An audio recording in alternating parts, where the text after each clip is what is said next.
नमस्कार। आप सभी का ऊर्जा में हार्दिक स्वागत है। दर्शकों, आज के इस कार्यक्रम में हमारी गुरुजी के साथ आखिरी मुलाकात है। पिछले 45 एपिसोड से लगातार हमने उनसे धर्म के अनेक पहलुओं के बारे में जाना। आज हम उनसे अनुरोध करेंगे कि वे हमें विपश्यना केंद्रों पर धर्म कैसे सिखाया जाता है ये बताएं। आइए मिलते हैं हमारे गुरुजी श्री सत्यनारायण गोयनका जी से।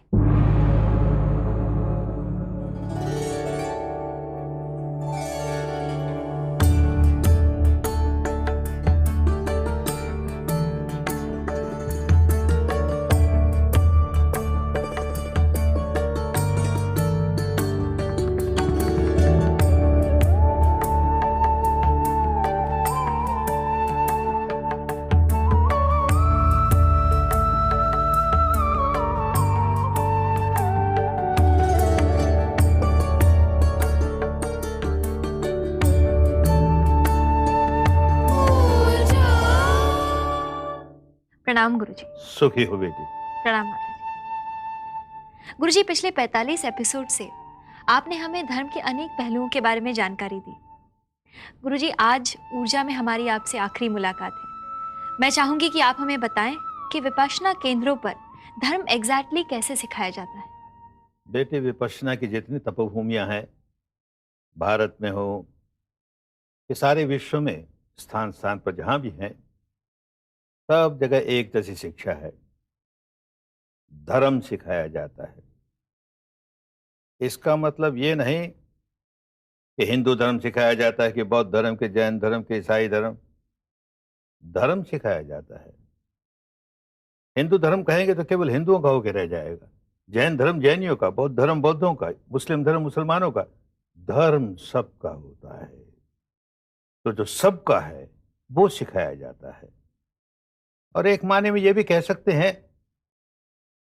कि हिंदू धर्म भी सिखाया जाता है, बौद्ध धर्म भी, जैन धर्म भी, ईसाई धर्म भी, मुस्लिम धर्म भी। क्यों? क्योंकि आखिर सभी ये चाहते हैं कि लोग अच्छा जीवन जिए। तो यहां पर अच्छा जीवन जीने की कला सिखाई जाती है। शिविर में सम्मिलित होने के लिए जो आता है, पहले वो व्रत लेता है कि मैं शील सदाचार का पालन करूंगा, यानी हत्या नहीं करूंगा, चोरी नहीं करूंगा, व्यभिचार नहीं करूंगा, झूठ नहीं बोलूंगा, कड़वी बात, निंदा की बात, ऐसी बातें नहीं कहूंगा, निकम्मी बातें नहीं करूंगा, नशा पता नहीं करूंगा। ये सदाचार का जीवन। सदाचार के जीवन जीने में कोई बौद्धों की मोनोपोली है कि मुसलमानों की, कि हिंदुओं की, कि जैनियों की, कि ईसाइयों की? सबके काम की बात है और सब चाहते हैं। सबको शील सदाचार का जीवन जीना चाहिए। तो शील सदाचार का जीवन जीना ही सिखाया जाता है। लेकिन पूरा उपदेश नहीं है। उपदेश देने की बहुत आवश्यकता नहीं है। समझते हैं, पर कैसे करें, कैसे करें, यह सिखाया जाता है। तो पहला कदम, मन को वश में करना सीखें। अरे जब मन ही वश में नहीं है तो हजार चाहता है कि अच्छा जीवन जीऊं, अच्छा जीवन जीऊं, नहीं जी पाता बेचारा, मन वश में नहीं है ना। तो पहली तपस्या, मन को वश में करें। कैसे करें? कोई ना कोई आलंबन चाहिए। मन को एकाग्र करने के लिए कोई ना कोई सहारा चाहिए। तो जो सहारा दिया जाता है वो भी सार्वजनिक, जिसको सब ग्रहण कर सकते हैं, किसी को कठिनाई नहीं। तो क्या सहारा दिया गया? ये अपना सांस। आ रहा है तो आ रहा है, जा रहा है तो जा रहा है, बस केवल सांस। इसके साथ और कुछ जोड़ना नहीं। सहज स्वाभाविक सांस जैसे भी आ रहा है, जैसे भी जा रहा है। अब ये सांस का आलंबन, इसको कैसे कहेंगे? हिंदू सांस है कि मुस्लिम सांस है कि बौद्ध सांस है? सांस सांस है। मनुष्य मात्र का सांस एक जैसा होता है।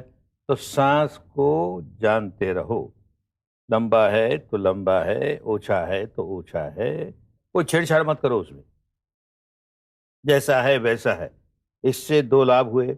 एक तो चित्त एकाग्र करने के लिए आलंबन मिल गया, और दूसरा तटस्थ भाव से रहना सीखने का पहला कदम उठा लिया।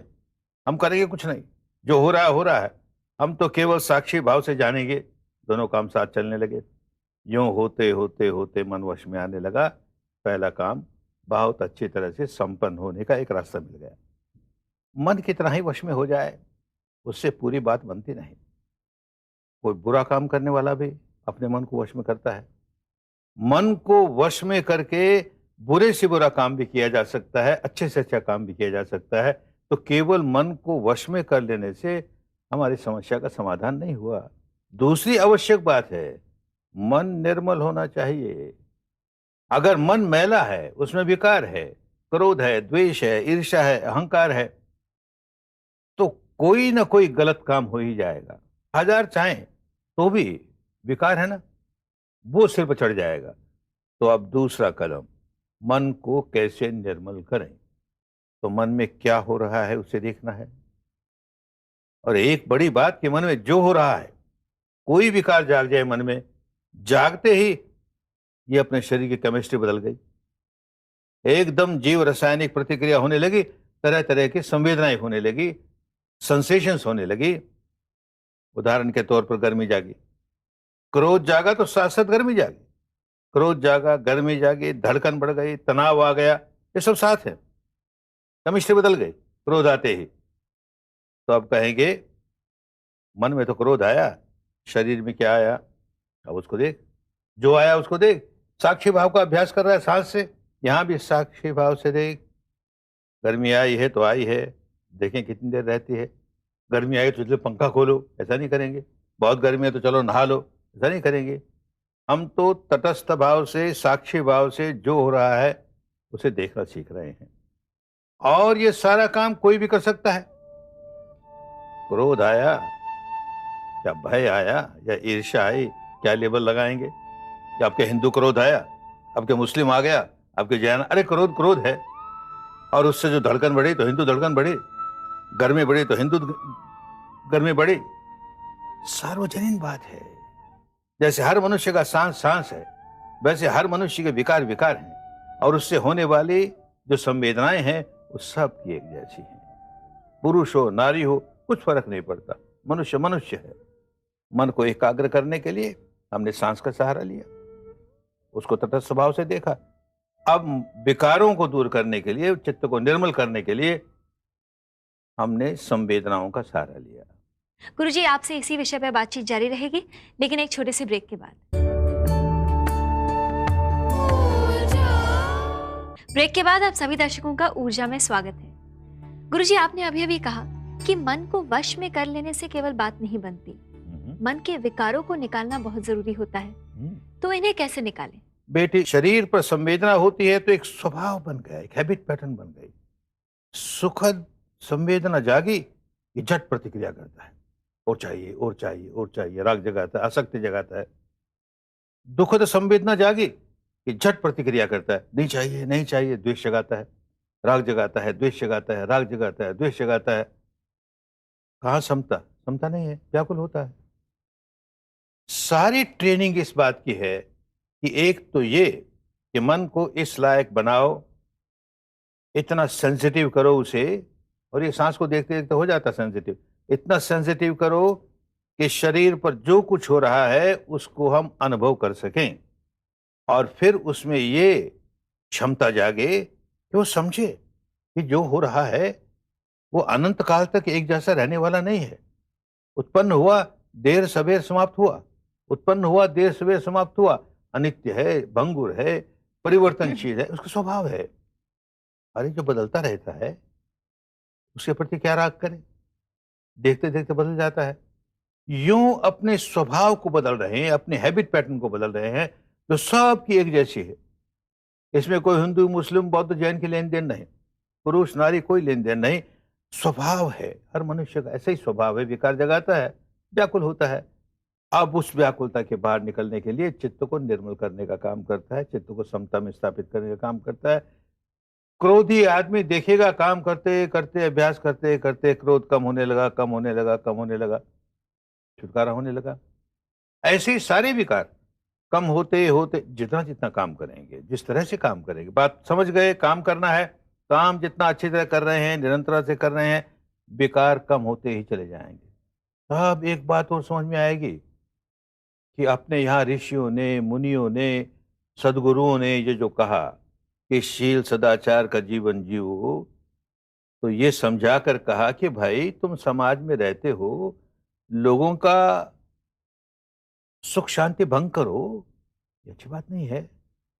तो लोगों की सुख शांति भंग न करने के लिए शील सदाचार का पालन करो।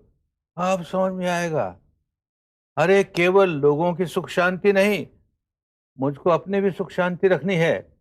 खूब समझ में आएगा कि जब जब किसी शील का भंग करता हूं, मन में विकार जगाए बिना कर नहीं सकता। और अब अनुभव कर रहा है, जैसे ही विकार जागा तो शरीर की केमिस्ट्री ऐसी हो गई कि व्याकुल हो गया, विकार जागा कि व्याकुल हो गया। अब विकार जागे ही नहीं। सदाचार का जीवन इसलिए जी रहे हैं कि विकार जागे नहीं, तो मैं सुख शांति का जीवन जीता हूं। तो अब केवल औरों पर एहसान करने के लिए नहीं, अपने आप पर भी एहसान करने के लिए काम कर रहा हूं। खूब समझ में आएगा।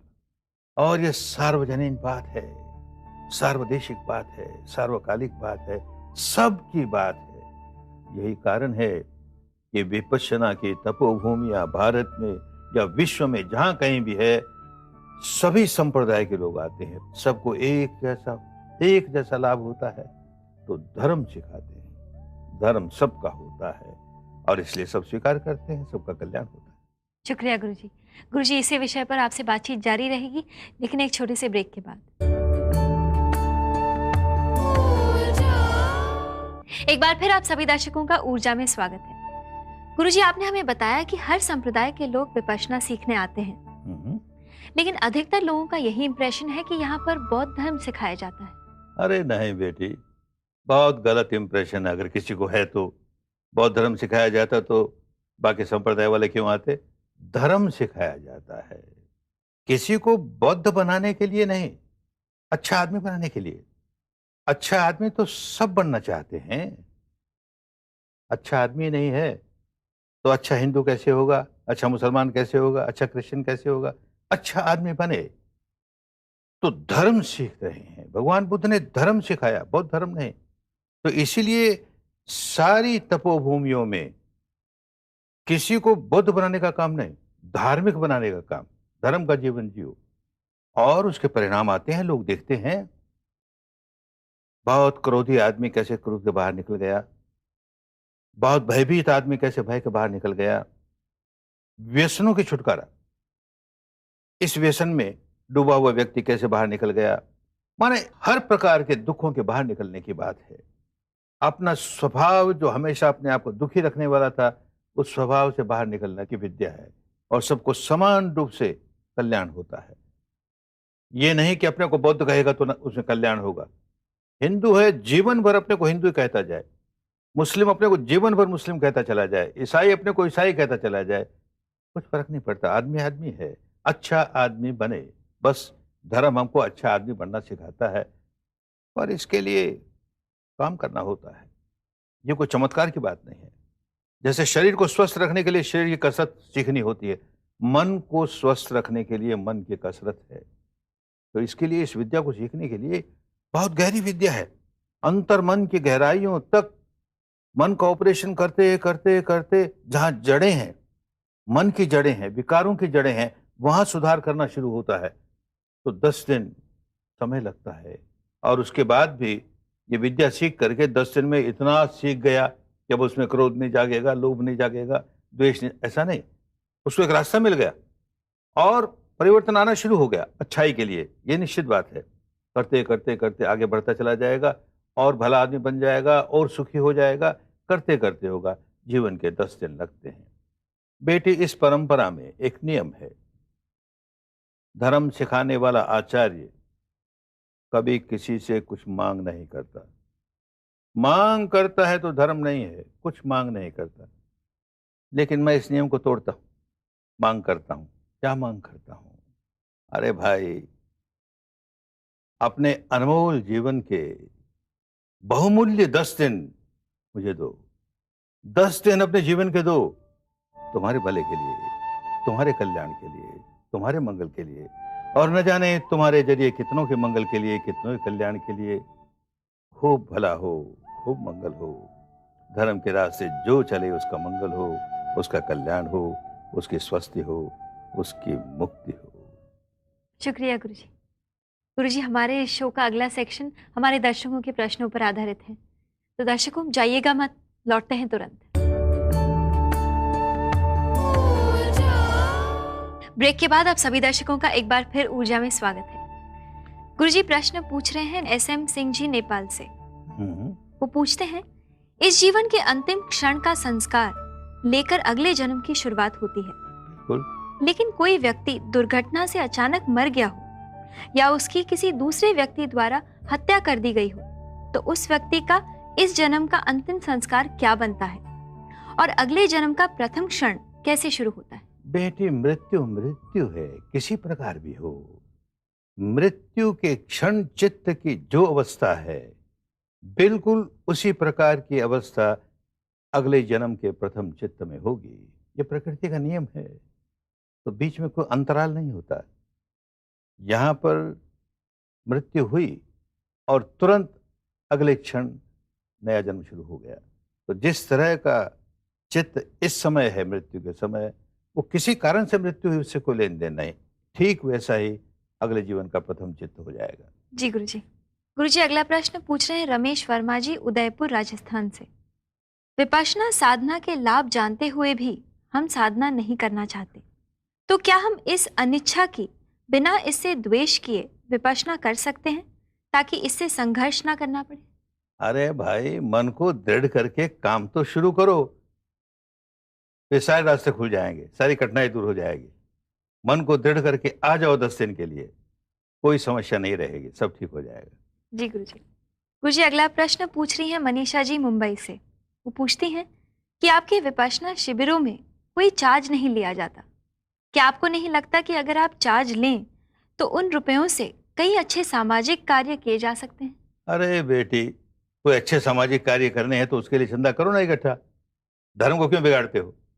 धर्म तो जो आदर्श लिए हुए सदियों से चला आ रहा है, धर्म में जहां चार्जेस लेने शुरू किए वहां दुकानदारी शुरू हो गई। सिखाने वाला भी उसका लक्ष्य ये होगा कि ज्यादा से ज्यादा चार्ज करें, अब तो लोग आने लगे ना, और चार्ज कर दें और पैसा आ जाए, हम वहां लगा देंगे, अच्छे काम में लगा देंगे।